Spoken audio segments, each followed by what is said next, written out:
Hello everybody and welcome to a brand new Elder Scrolls online video with me, Sherman. Today guys, I'm going to be talking about the changes coming with Combat Update 33, mainly the hybridization. And now that I've had a time to really test it and thoroughly dive into it, I can tell you that I have not had so much fun in the entirety of my experience with ESO.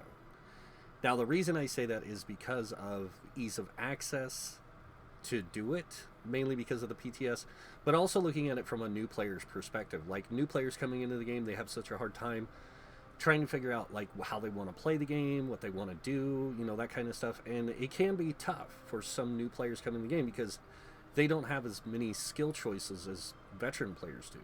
Like we've had time to play the game, earn all the skill points, do all that stuff.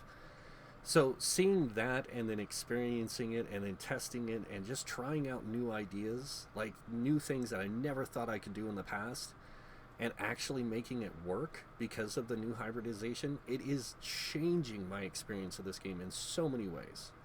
And for the better.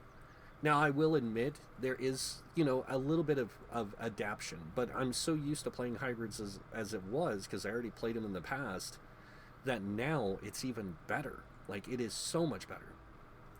Now, I do want to be clear on something. Everything I'm stating is based on my own testing experience. It is based on my own, you know, um, own knowledge of the game and everything else. And it's not being influenced by anybody else, other than a few things that I will discuss. Um, but I do have to say, everything I've done in this on the PTS lately has been so much fun. Like testing out new build ideas that they can be done in the game that are viable options. They are viable, and then trying to optimize those options with gear sets and traits and enchants and skills and just fine tuning the process. Like this is what I loved about ESO anyways, but I love it even more now because there's so many options available. There's way more than there has ever been in the past.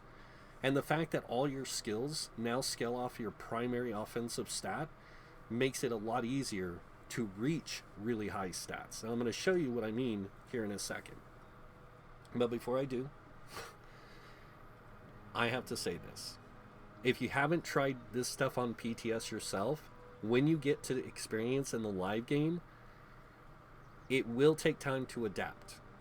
And it might seem a little weird at first, but once you start getting into it and you start really experiencing it, your experience with this game, I guarantee you, will change. The amount of stuff you can do now is phenomenally astronomical. Like, to me, it is. That's how I feel. It's like it's just overwhelming. My first few days on the PTS was so overwhelming that it literally was giving me headaches just with all the thoughts going through my head on things I could build now and the way I can play.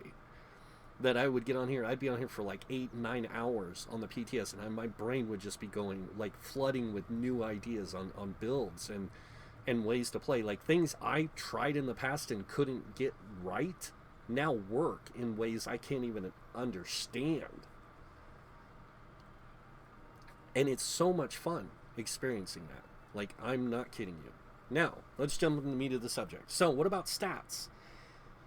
Because that's what everybody's asking about. Like, how am I going to play a hybrid now versus in the past where I'd equalize the stats to give me a better playable experience and still be able to take advantage of the high spell and, weapon damage and then the higher stamina magicka? What can I do now? Well, I'm going to show you, and it is amazing. So this is a character that I've been testing. This is a healer, but I just want to show you just the stats, what I can do with a hybrid, because it is pretty insane. Now, this is a Dark Elf. Dark Elf is probably the best hybrid race you can play damage-wise, but isn't the only race that can hybridize. All races can hybridize, just some are easier to play, like Argonians, Khajiit, and, of course, Dark Elf.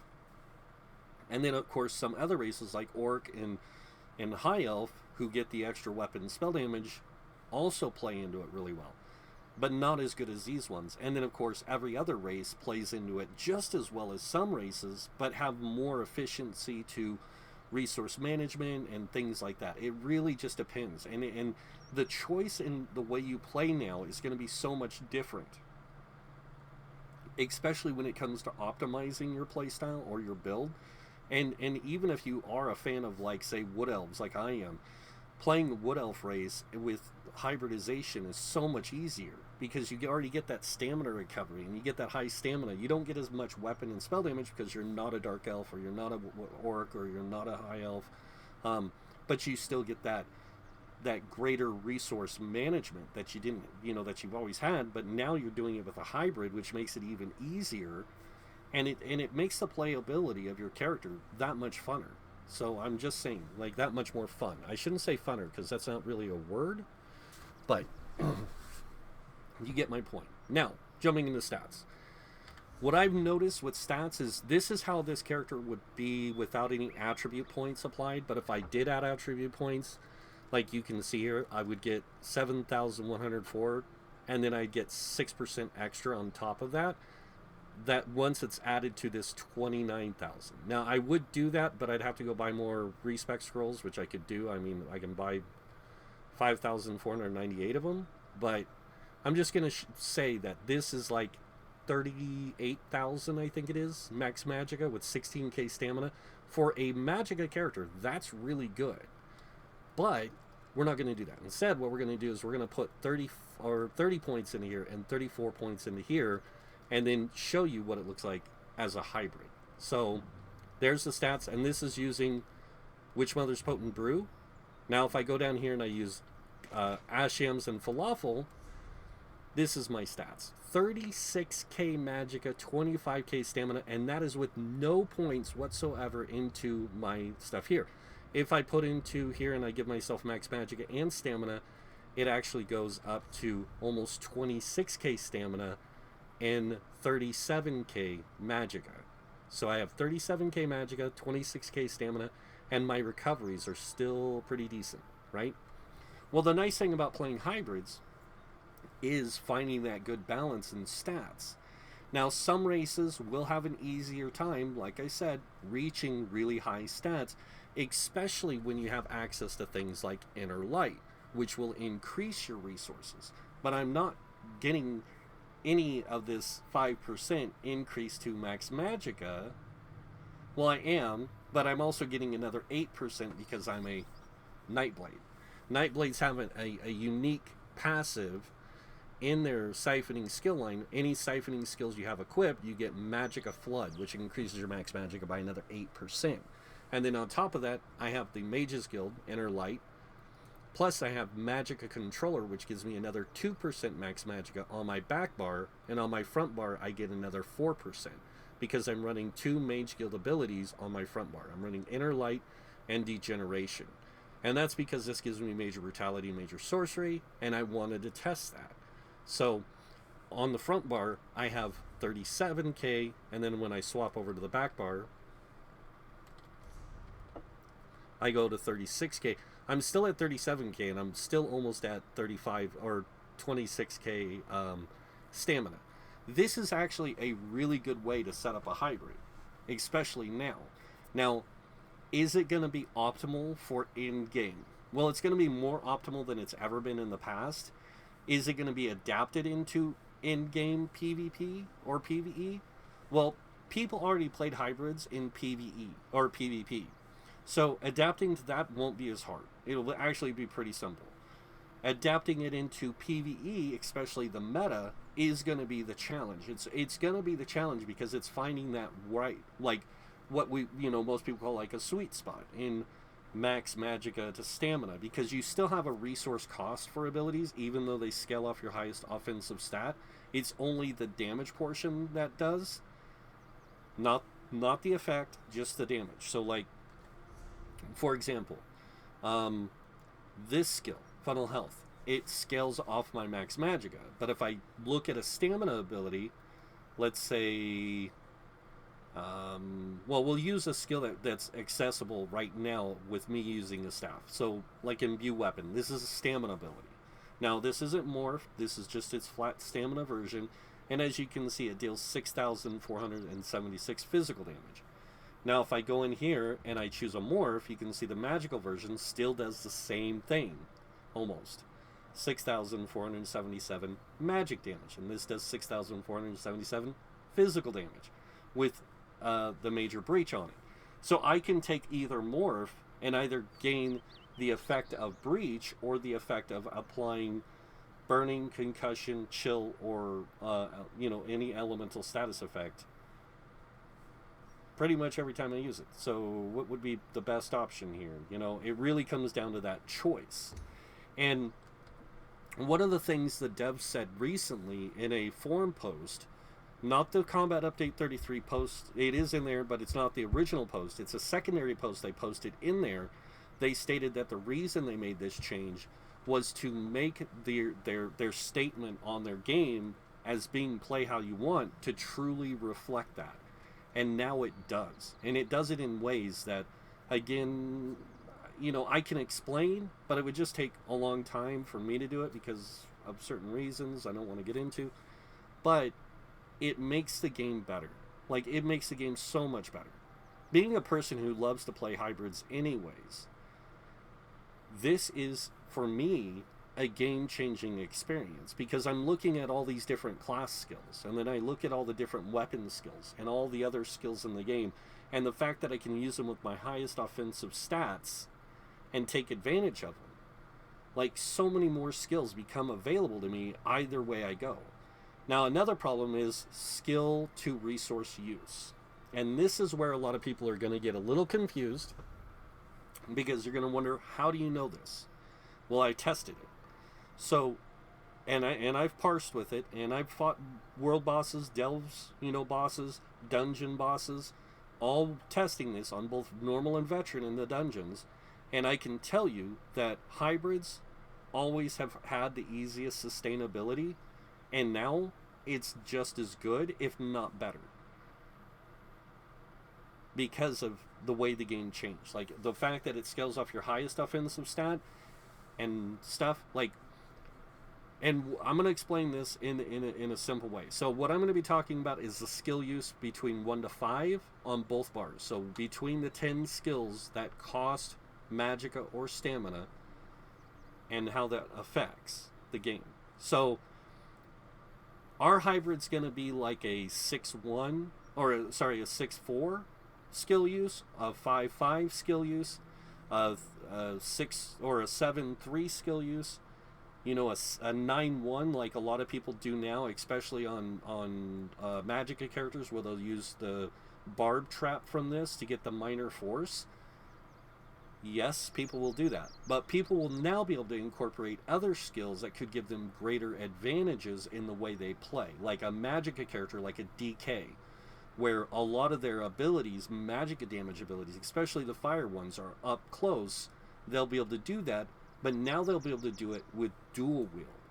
So they'll be able to do it with twin slashes, flurry, or you just have twin slashes in there and then spam whips or claws or have their fire breath. They'll be able to do that on a hybrid more efficiently, especially if they're in medium armor, because then they can take advantage of that higher weapon damage, to increase their weapon damage, which would be their primary offensive stat, and max stamina. Like, they'll be able to do that and get away with it. Now, somebody did ask me, can you take magicka and weapon damage, or does it have to be spell damage? It has to be spell damage, because it's your highest offensive stat. So it has to reflect whatever your offensive stat is. So magicka, spell damage, stamina, weapon damage. So you can still build really high. Even in stamina, you can reach, 34, 35, 36k unbuffed from Warhorn or Major Courage. And then, and then once you add that Warhorn and Major Courage on top of it, like, you can get to even higher max stamina and stuff, but still have a decent magicka pool to use some magicka abilities more effectively. Like, if you wanted to use Degeneration on your stamina character, you could, as long as you're not using it as a spammable. And that's where the problem lies, is the spammable. Can a magicka person use a stamina skill as a spammable? If it's the only skill they're using, yes. If they're using that plus a couple other skills, like 2 skills, to a degree it takes a little bit more resource management, but it can be done. With 4 skills, you're pushing your limits, and at 5 skills, you are definitely not going to be able to do it. Okay? And that's just, trust me, you're not going to be able to do it. I've tried it. Like, sustain becomes horrible at that point. Because the more skills you use that cost a resource means the less amount of resource you have for the spammable, and then blocking and dodge rolling. The same thing applies to stamina users. They can use a lot of, they can actually play that more effectively, having more magic abilities than stamina, and they can even use a magic spammable if they have access to one. And that is like DKs with the flame whip. Like, they can do it and have like a 30k, like a, let's say a 36k max stamina. They can use a magic spammable if they're primarily using that, and maybe 1 or 2 other stamina magicka skills. But the more magicka skills you're pulling from, the faster you deplete that resource pool, and you're not being able to refill it because of that, because your resource management. Now on a Breton, it's really easy to manage because you have that 100 extra mag recovery, and yes, you do get 200 more magicka, but you can dump everything you can into stamina and still reach this kind of a setup where you have 36k stamina with 25k magicka. Just the opposite of what this build shows. You can still do that, and you'll still have a really decent recovery rate in magicka, which allows you to sustain that spammable plus all those other skills. And that's what it comes down to, is not only racial choice, but also skill use. Like, racial choice is going to play a big factor in how you play, as always, but it's really going to come down to how you want that character to play, how efficient you want them to be, or effective you want them to be. Like, if you want them to be more optimal damage-wise, yes, playing a Dark Elf would be better, but then you're not going to be using as many magicka-based skills. You're going to have a magicka spammable with a couple, like 2 or 3 maybe, extra magicka skills that you can activate. And that's because of resource management. Resource management plays into this a lot more than it still plays into it as much as it did with playing a pure class. But a pure class, like a pure magicka person or a pure stamina person, still can struggle to sustain. But a pure hybrid, like a hybrid now, will be easier to sustain because they're pulling from 2 resources, and if their recoveries are good, like playing a wood elf, like you get a massive amount of stam recovery, 233, which is like having the food, the dual stat food with mag recovery. But you have that, and you get that amplified in any way, shape, or form of any kind, like medium armor. It increases your stam recovery, making it easier to sustain. The same thing applies if you're playing a Breton. Sustain becomes easier. So on that one resource, magic or stamina. So it allows you to be more flexible. So some races like Khajiits, Argonians, Wood Elf, Breton have easier sustainability. And I'm forgetting a few races. There are other races like playing an Imperial allows you 6% reduced cost to any ability you use, whether it's magicka or stamina. So you get that reduced cost. If you're playing a Templar, you get an extra reduced cost. So some class race combos are going to be easier to play sustain-wise. Some classes are going to be a little bit more difficult. Nightblades get increased recovery. I think it's 15% on magicka, stamina, and health, so they get more. And it makes it just more easier to play. And so you get a lot more choice. But at the same time, that choice also has other, influences. So it's really cool. Now, another thing I want to talk about is what is viable and what is optimal. So when something's viable, it means it's able to do all content in the game and clear it. It doesn't mean that it's able to do it at like meta levels. It means it's able to do it and clear it just fine. Will it struggle? Some builds and some group dynamics will struggle with that kind of playstyle, but it's still capable of doing it. It's one of the things I do with my builds. I make viable builds. I don't just make optimal builds. I do optimize them, but they're not meta optimal. They're viable. And there's a difference between the two. Now, optimal means to optimize to its total, like, maximization. Okay, that means it's playing at its best. And this is where a lot of misinterpretation comes in from people, where they'll say, oh, well, that build's, it's not very good because it's not optimized. Well, yeah, it's not, but it's still viable. Like that, and that's the argument that has been going on for a long time amongst the meta casual community kind of thing. And it is a stupid argument, I'm not gonna lie, because there's no reason to argue about one that's better than the other. It's a matter of, do you enjoy it or not, and that's what matters. It's kind of like, you know, when people say there's only one meta, when in reality every group dynamic is different, which creates a meta of its own, which means it has its own most effective tactic available versus the meta itself, which means that the meta itself is optimal, but you can have other metas underneath it that are viable. And that's really the truth. You know, it's not, I'm not trying to falsify information or lie or cheat anybody. It's the truth. I mean, you cannot deny that, because every group dynamic is going to be different. It's the reason why the meta doesn't like to change too much of its, you know, group dynamic and stuff like that. But they will tell you, like, some trials are easier to do with all Magicka characters versus this, you know, this other trial, which is easier with stamina characters, or a mix of both. That's a group dynamic, and anytime you change a group dynamic, it changes how that meta works. So yeah, there is one meta that's really good, but it's that dynamic that changes, and it's, you know, and even though you change that dynamic, that meta still works in any situation, is my point. It will work in any trial, anything. It just comes down to, is it optimal for that trial? Like, is it going to be the best option?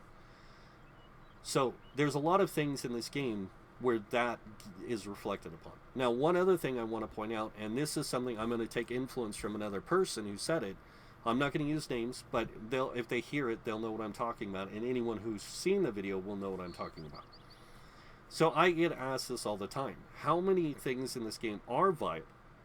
Well, roughly about 90% of most builds are viable, and even in this latest update, that 90% might go to like 93 or 94%, but that is just because of the way attributes can work now versus the way they worked for hybrids in the past. Like, hybrids are going to make that 90% go up to about a 93%. It's not going to go much higher than that, and that's because if you spread your attributes out too much, you do affect your gameplay. It does change how your character works. It does a lot of shit. We'll just leave it at that. Like, this isn't optimal. Okay? This is viable. Optimal would still be dumping everything into Magicka, maybe taking a few tri-stats and a few other things to give you that higher stamina pool. But maximizing one stat over another is always going to be the optimal option. Okay? But I'm just showing you, this is just a character that I created, and I can even show you what it looks like buffed up real quick. And that way you can see for yourself. Now, I'm going to go ahead and drink a potion as well. This is a spell power pot, so I get my increased spell damage and everything. And this is what I look like now when buffed up. So 39,000 max magicka, 27,000 stamina, 1,570 mag recovery with 784 stam. I have a 4620 spell damage. It was a little bit higher, I believe, and then it went down. And then I have the 48% spell critical. Like, this is what my character would look like optimally right now. Okay? And that's really good for a hybrid. Trust me, that's insanely good. But almost every class or race and class can get that value with the right options.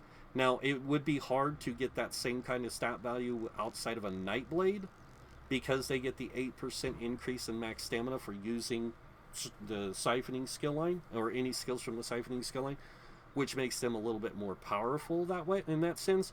But even somebody playing a pure stamina race can take advantage of the 7% from the Mage's Guild line, you know, from Inner Light, which I also have slotted. So I actually have 8% from siphoning in Magicka Flood, as you can see, increases your max Magicka by 8% while a siphoning ability is slotted, which I have a siphoning ability here, and then when I swap bars, I also have the siphoning ability here and here, so I actually have two of them. But then when you look at Inner Light from the Mages Guild, which I can show you, gives you 5% increased max Magicka there at the bottom, and then I have Magicka Controller, which increases my max Magicka by another 2% for each mage ability I have slotted, and it increases my mag recovery. So on my front bar, my back bar here, I actually have lower max Magicka than I do on my front bar, which is going to be a lot higher due to that. You can see I change it and it changes. It also changes the amount of health I have, which is kind of weird, isn't it? But the point here is that it's still a viable option. So, and that's really it. Like that is literally it. Now, another thing I want to talk about is the new gear sets, and something somebody brought up, and they said, I wish they had added new classes, even though they're adding gear that reflects classes. I don't know, like, it's going to take me some time to adapt, and it will, because nobody's really looked at the game that way before. When you point something out to some people, they don't really grasp it right away, and then once they see it, they're like, oh man. If you look at the game and it's the history of the gear sets in the game, there has always been gear that can influence some classes more effectively. Okay, that some classes can take advantage of more effectively because of certain benefits. There's a set that drops out of Rakul. It is a overland set, and it is a Magicka or a heavy armor set. But its primarily use would be best on a Templar versus any other class, and that's because that set reflects Templar play. Okay, it just reflects it. It doesn't mean that only the Templar can use it. Anyone can use it that gains a benefit, that wants a benefit to their channeled and their channeled effect abilities, because that's what the set does. Is it amplifies your spell damage or weapon damage based on any channeled abilities you might use. Well, the Templar has jabs and an execute, what people call the Jesus beam or the beam of light that they can shoot out of their hand. Those two abilities are channeled abilities. The Templar has two innate ones. Most classes do not, but a weapon set does, and that is the dual wield, and that is Flurry. This is a channeled ability, because it even says channel time, 0.6 seconds. So if you're using this ability, it gets amplified by 400 weapon damage, okay, which makes it more powerful. But it also applies to your spell damage as well. If your primary offensive stat is going to be Magicka, so you're going to get it for both spell and weapon damage. Doesn't matter. So it will apply to this set or this skill. So that set has uses. It's just that it doesn't have as many uses, and that's why like Reliquin is more used than some other sets when it comes to use, because Reliquin can be used by anyone and anyone gains advantage from it. But Sorks actually gain a greater advantage in using it because of one of their passives that increases their physical damage by 5%. And Reliquin, its damage is increased by physical it deals physical damage, so it does gain that 5% increase, even though it's a set. Just like skills gain advantage from that stuff. So now that skills and set benefits function like skills, they can gain that advantage. They always could, but nobody looked at that. A lot of people looked at sets like Elfbane. Elfbane increases the duration of your fire damage, your fire damage and fire damage abilities. Well, it works best on what? A DK. Why? Because they have mostly fire damage abilities. It still works on anyone using a fire destruction staff, it's just not as effective. That's why you don't see a lot of other classes using it. It's kind of like there's a set you can get out of the swamps, out of Shadowfen.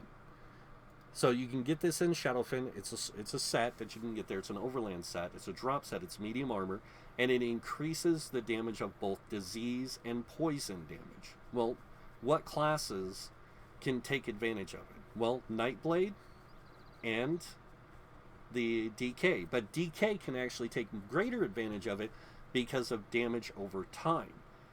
They deal poison damage with damage over time, where the Nightblade does basically just straight disease damage with most of its abilities but one. So anything that the Nightblade has that's physical damage, if you look, Assassination, Killer's Blade, the stamina version deals disease damage. When you look at the ultimate, it deals disease damage. The morph does. There's a stamina morph, or one that deals disease damage. Teleport Strike, I believe, is the only one that deals physical damage. And this one, Veiled Inheritance, or Veiled Strike, the stamina version deals physical damage. So I think Teleport Strike, if I remember right, the Ambush deals physical damage. So the only skills that the Nightblade could take advantage of from that disease damage increase is Deathstroke, Assassin's, or Killer Blade, and then over here, the Drain Power, the Stamina Morph, Power Extraction, because it deals disease damage. And that's pretty much it. But they can still gain that advantage. It's only on burst damage, though. So it's not as effective as it is on a DK. So a lot of sets throughout the game's history have always reflected a class use with more effective use. And you can look at all the gear sets, and you'll see that there's universal gear sets, and then there's some gear sets that only apply to vampires or werewolf, or, different skills from different tool sets, or, from different skill sets like Undaunted, or even, like specific class skills like shock damage, or fire damage, or disease damage, or poison damage, and even ones that amplify physical damage. And that's why those sets are used more than other sets. It doesn't mean that the set is completely useless. It's kind of like the set that amplifies just soul magic damage, and that's it. You only have 2 soul magic skills that deal soul damage, that are based on the soul magic skill line. So it only amplifies these 2 skills, which doesn't make that set super effective or even an optimal set to use. It's still viable. And that's my point, is like there's all these sets in the game that people don't reflect about how they can use it in a build and make it viable. And that's all you have to do, is make it viable to clear content. Now, to be optimal, you have to take advantage of the set in a greater portion. And that's why a lot of people use things like Reliquin, Mother Sorrow, is because it affects everything you do, all your skills, all your abilities. And that's what makes them so good and widely used. So, yes, there are sets that reflect classes, which is good.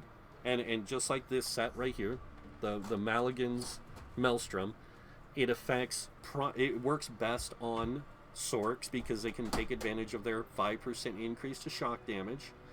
But any class can use it because it works off of direct heals.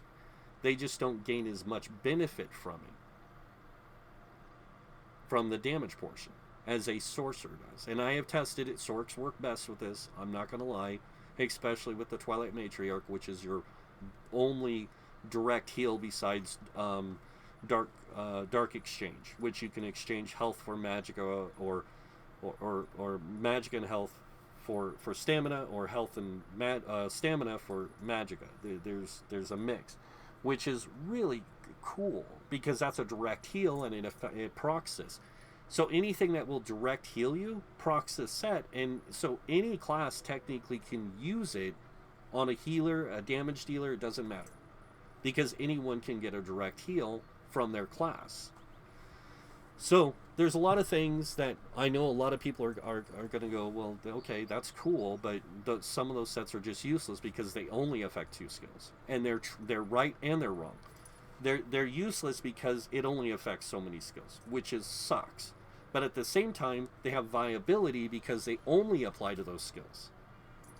There's no other sets in the game that apply to those skills the way that set does, and that's what makes them really good, makes them unique options, but it also creates unique play styles, which allows for a lot of diversity in the game that you don't see in a lot of games. And that's my point, is there's a reason why they do sets this way. Instead of adding new classes and skills, they add new sets to give us new ways to create and play characters in the game, which allows more options, just like they did with the changing of skills back in the day, where they homogenized the skills to make AoEs work the same kind of across the board, you know, and direct damage and all that. Like they homogenized them, but what they were really doing was setting up for hybridization. Okay, they homogenized the skills so hybridization would work better in the game. They changed the sets so hybridization would work better in the game. Then they changed the skills themselves to work off of an offensive stat primarily, with a secondary stat for cost, making hybrids more effective in the totality of the game, whether it's PvE or PvP. Now, are hybrids going to be the big dogs at the end game? I doubt it, because they won't be able to push the DPS as high as a pure magicka or stamina person, but they will be able to reach the values in damage because they can pull from both sources. And that's why you're seeing people already starting to post pictures of parse testing they've done showing like 117k or 116k, or the one I saw the other day that was 119k DPS on a rotation, and it was a static rotation. So until it's in use, like, we're not going to know how effective hybrids truly are in any part of the game until we can actually physically play them in group dynamics, in trials, you know, and effectively play them in our groups, in our trials, in our dungeons, in PvP, whether it's Battlegrounds, Cyrodiil, you know, Imperial City, any area of the game. And then you'll start to see people create those builds for people, you know, that will influence people to play those builds, and then play those builds more. And then you'll see more and more options come around as time goes on. It's not going to happen right away. Like, I already have plans for hundreds of builds. But that's because, like, the first few days, I was so overwhelmed with ideas because of the amount of options that are available now that it was giving me headaches. I mean, I was physically getting headaches from how much thinking my brain was doing because I was overthinking. Because I have an overactive brain. You know, I have ADD, or ADHD. I have an overactive brain. My brain runs 900 miles an hour all day, every day. And then on top of that, I have an overactive imagination, which doesn't help because it makes me think even more about stuff, because it allows my brain to be creative at the same time as that. And so I have all these different, you know, like all this different stuff flooding into my head. Like, oh man, I could make that Nightblade I made in the past, but this time I can adjust it and make it better to where it can use all these, it could use this set or this set, or it can use these skills with these skills in this sets. And it was just so overwhelming, but it was so exciting. Because there's so much now in the game that we can do, not just skill-wise, not just, you know, choice-wise, but overall choice, that the game is way more than it was a year ago, or even 2 years ago, or even back when the game had hybrid play as a main play style, when they had the diminished returns after 28,000 or 32,000 or whatever in a stat. And so it restricted players from going beyond that because it wasn't as effective as just building for both stats. So people did. And I think they took that out with one Tamriel. I want to say it was one Tamriel. I'm pretty sure it was one Tamriel, where they removed that and made it to where you could take any stat to a max. And that was the thing. Like, that was game changing. This is game changing. When they changed gear sets, that was game changing. When they scaled skills the way they did, that was where everyone said they homogenized skills. That was game changing. But we adapted as players. And yeah, a lot of times when you adapt, it feels weird at first. I mean, it literally feels weird because you're like, God, I don't know, like this just doesn't feel right. Like, and you will feel that way. But then as you adapt and you get better at it and you see how it works, you will get excited And I'm not kidding you. I have never been this excited for ESO as a game. You know, they release new content. It's cool to see that new content and everything. And you get a little excited when they make some changes. But this is super exciting. Like, I'm not kidding you guys. I am thoroughly, like, ready to do this. Like, I want it live today. I don't want to wait 3 more weeks or 5 more weeks. I want it out now. Because it changed my mentality of the game in so many different ways. Like how I think about like builds and how I think about characters, and then looking at the combination of sets and how you can take advantage of that with classes and skills and different things and mix and match. It was like I was testing a build for a Sork, which I know a lot of people are going to say why, but it was a heavy armor build running Night Mother's Gaze, and I know a lot of people are going to say why. I'll explain. And another set that's a light armor set that anytime you deal shock damage, it causes an AoE of shock damage around you. 7 meters. Well, guess what? I tested it. And let me tell you, whenever I crit, didn't matter if I was doing PvE or dueling or whatever, it was fun. I mean, I love that playstyle now. And I've never been a fan of that kind of playstyle. Like, really, I haven't. But the idea that I could do it and make it viable, and not only make it viable, but optimize it to where it's optimal, and then go, where would this best fit? And then I'm like, PvP. This would be a pressure build in PvP. Like, nobody would think of this. And that's my point, is when you can create something that you know nobody else has done, and then when you put it into use and you see its effectiveness, and you're like, oh my god, this would be something for like flag capturing or keep capturing, or even resource capturing in Cyrodiil or in Imperial City, just playing through Imperial City through PvE or PvP aspects of it. You would have all this, like pressure from on the PvP side, and then on PvE you would just be like decimating things. And you're not like overly powerful, but you're pretty damn powerful. I had a 32k stamina with like 35k health in Cyrodiil and Imperial City. I didn't get to test battlegrounds because not a lot of people test battlegrounds on PvP. I did get to try a duel, and the guy was like kept backing away because of how much pressure I was putting on him.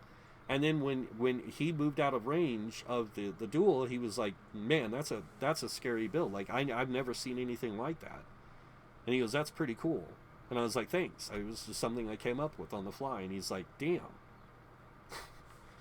And that was our conversation. That was it. I don't know who the person is. I don't even remember their name. He was just offering duels to people, and he offered me one. I was like, sure, I'll do it. And it was just because there's so much, like, how it worked. Like, I was applying Major Breach with my AoEs from not only myself, but also the set was proccing that on the Night Mother's Gaze breach because it was critically hitting them. And I was like, holy crap, this is awesome. And it like sustained, like in dungeons, it like had 100% uptime, like Major Breach did. I didn't have to do anything really. It was just because of the way the build worked, I had 100% uptime of Major Breach. I was like, I love this. This is awesome. And the fact that it was heavy armor made it even better. But then I changed the second set from the main set to Reliquin and did it with medium armor, and it was just as fun, if not more fun, as a damage dealer. Dual wielding, all this stuff. I have all these AoEs for my bow and then this, and then anytime I deal shock damage of any kind, that means even an enchant, it would proc this set, and I was like, oh my god, this is awesome. So I was like, this is way more fun than I've ever had. Then I changed from dual wield to a lightning staff with it, and I was like, oh my god, this is even funner. Like, and I don't like these. It was more fun. It was so much more fun to do and tinker with, that it just, like, the more I started tinkering with stuff, the more excited I got.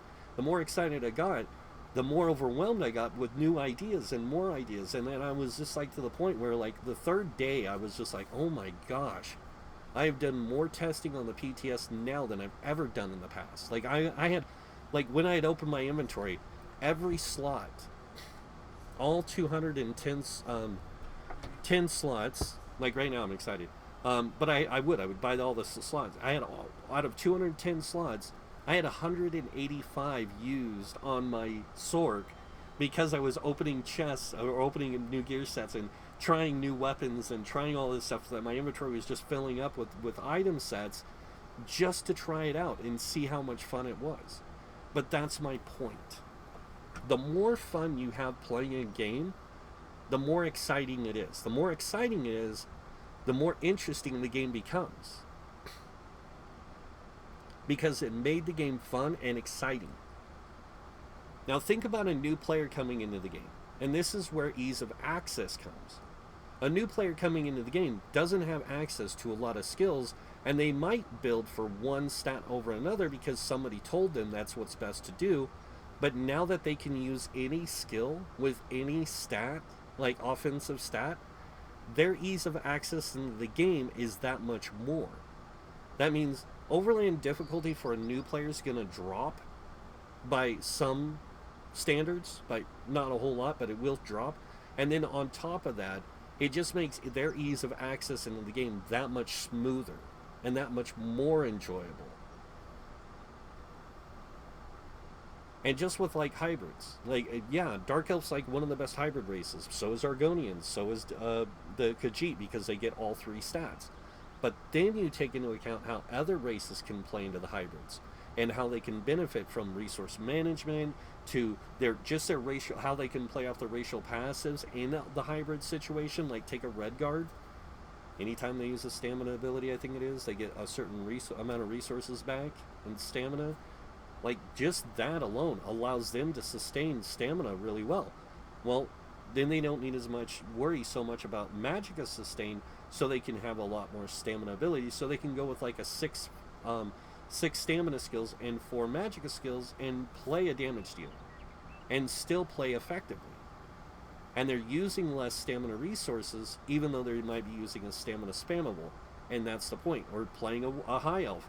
They get, anytime they use a channel ability or something, they get their, they get extra resources back and stuff. So it's like, well, I can use that with dual wield flurry on a magicka character and feed into my magicka, because my magicka is my lower stat, and I can have a higher stamina because of it.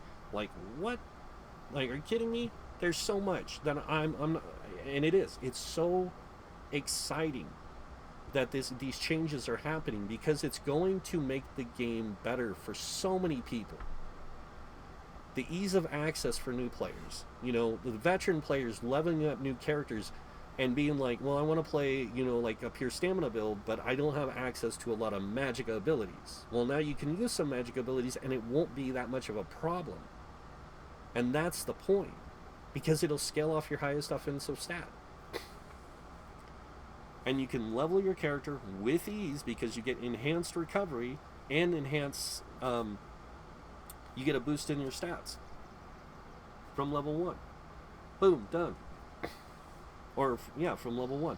And then on top of that, you already have your CP, so that also amplifies your character's capabilities to play the content more fluent and efficiently. And that's the whole point. Like, choice matters, but also how you want to play the game isn't going to be really affected by this. It's just going to give you easier accessibility to leveling and other things, that it's going to make the content smoother and your experience playthrough smoother and faster and more efficient, to where leveling isn't going to be a problem anymore. For veteran players, for new players, it's going to be the ease of access of being able to use their skills and not going, God, I don't want to use this magicka skill because I can't really get an effect out of it. But now they can. And that is the whole point of these changes. And they even stated that in their post on the forums, where they were like, oh, we want to make it to where everybody can play how they want. That's why we're doing this. We want more options. We want more things. And even though we understand that we might have homogenized things in the past, looking forward, we don't want to do that. We want classes to still have their unique class identity, which they still do. And even going further than that, they talk about, they talked about it, like with the combining of, prophecy and stuff. It's going to be no different than breach.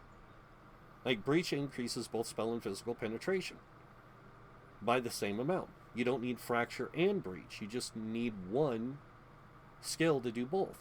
They're going to do that with the with prophecy and sorcery, or not prophecy and sorcery, prophecy and and savagery, and then brutality and sorcery. They're going to be doing all this stuff to make it to where they're combined. And I think I got that. I'm a little screwed up, but I think I'm right. But they will combine them into one thing, so you get both spell and weapon damage, or both spell crit and weapon crit in one word. You know, and like they said, that takes some time on the back end to do. And then they have already stated that they don't plan on doing that with the classes because it takes away from class identity. And I agree. But then you have to think about gear sets, and that's another thing that plays into class identity. The more gear sets they add to the game that add more to class identity, like Warden and Necromancer and Sork and all that, how they can take advantage of those different tools because of the way those classes work. The more they do that, the more flexibility characters get in the game in the long run. Because now you have sets that reflect classes. That means that adds to their identity. It adds new effects to that identity. It's just so much more exciting. And that's the things I'm loving about this game right now, is the amount of options available are overwhelming. And yeah, at first it's going to take some time for a lot of us to adapt to these changes. Not so much myself, because I have been doing hybrid stuff for years. But my point again is that it's that much more accessible. And yeah, adapting is going to be at first a little scary for some people, or nerve-wracking or whatever. But it's just adapting. Adapting to a change is not easy for some people, and it can be overwhelming. But once you do it, I promise you, you'll see this game from a different perspective. And if you haven't been on the PTS to test this stuff, when you get a hold of it, you're gonna love it. I'm not kidding you. Like I said, once you adapt, you're gonna be like, man, this is so great that I can do this. And it does. It makes you look at a lot of skills and go, can I use this now? Like, I can actually use this now. What the hell?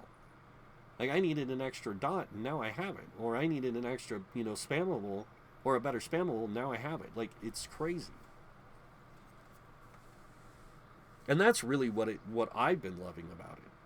And I understand most people might be, struggling with the adaptation, or might be struggling with the understanding of how it all works. But once you do, it's super amazing. And that is pretty much it for this video, guys. Again, I want to give shout outs to the people who I was referencing. So Nephis, thank you for saying what you did about the 90% of most builds being viable. It is true, 90% of most builds are viable right now on the live servers, but with this change, I would say that 92 to 93% will be more viable because of the hybridization. And even then, it's still like, I don't know if it could be higher. It might be.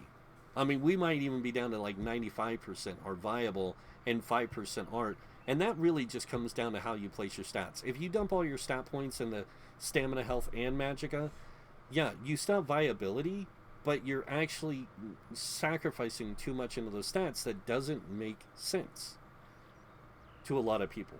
I mean, it's still viable and it's still playable. It's just you're sacrificing so much of one stat over another that it's not going to work with these new changes. It's still better to build for one stat. And even like the Warden hybrid, which a lot of people don't know about.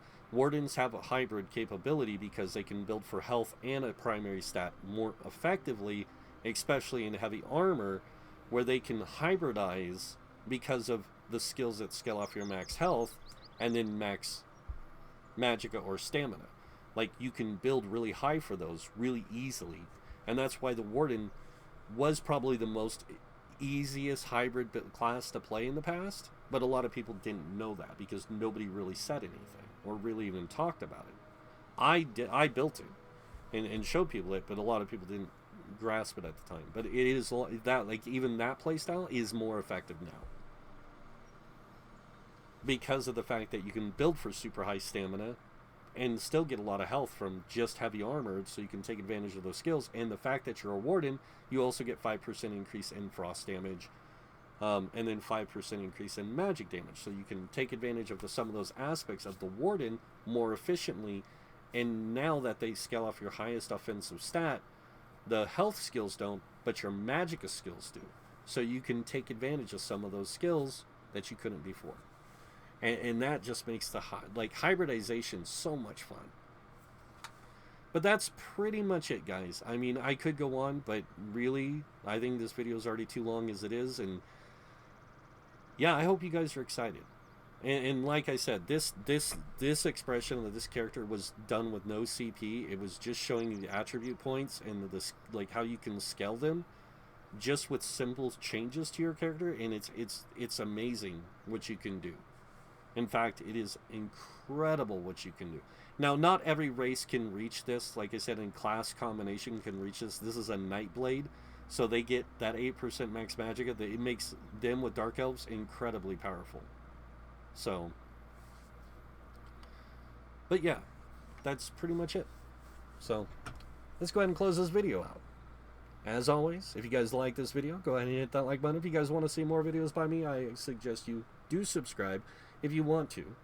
And if you do subscribe, click that notification bell to be notified when I post new videos. This helps the video get around better and more people see it, and it's awesome. Other than that, thank you all for watching. Until next time, have a wonderful day, and this guy might see you in game. Bye.